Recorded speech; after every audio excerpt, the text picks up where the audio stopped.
Really is one of our favorite authors and a regular here on eNCA. Stacey Fru, the 14-year-old prodigal, I'm going to call her that, and the 14-year-old child activist and philanthropist, now taking the fight to end child labour on the global stage. She's been named the face of the International Labour Organization's Year for the Elimination of Child Labour.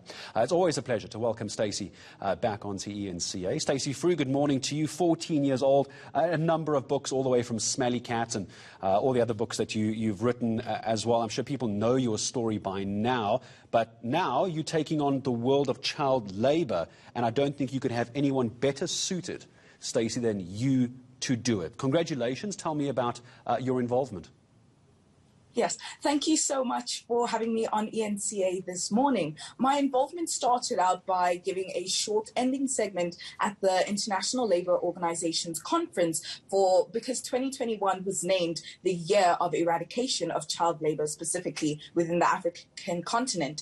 And I myself, being an activist for the young African child, they thought that it would be great to have a young African girl from South Africa who has already started doing activism work as the face of this year of international eradication of child labor. And basically my segment in that conference was basically putting and holding the adults accountable for all the promises they've made and telling them that the statistics that they've given out are not just numbers, but they are actual children who are working every day to provide for their families. Stacey, what does that look like? Help me understand an activist such as yourself now dealing with child labour and the elimination of child labour. Where do you even begin, apart from yelling at adults about their numbers being wrong and they need to do more? How do you do this?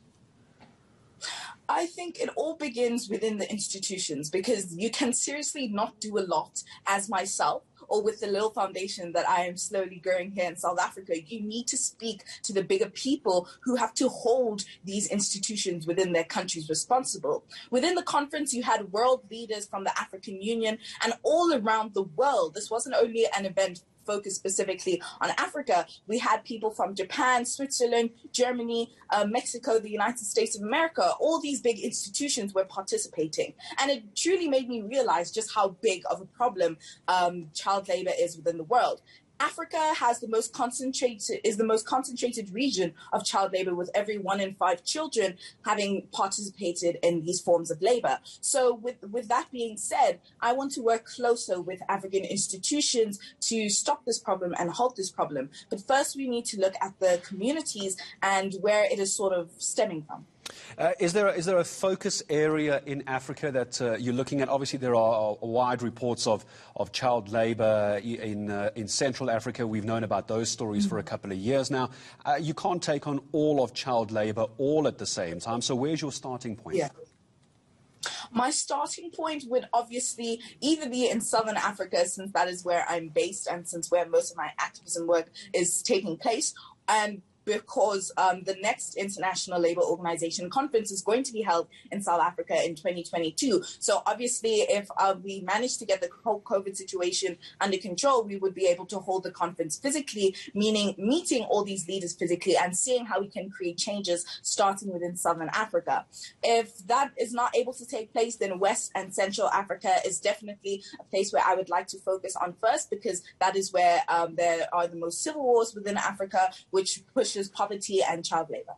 I can't help but imagine that it's not going to be too separated from the world that you know best, Stacey, that being the world of literature as well. Child labour is often as a result of poverty and children who are uneducated and don't understand how they're able to support themselves once they're able to get out of the situation that they're in. I imagine literacy, so close to your heart, education is going to be key to what you're trying to achieve.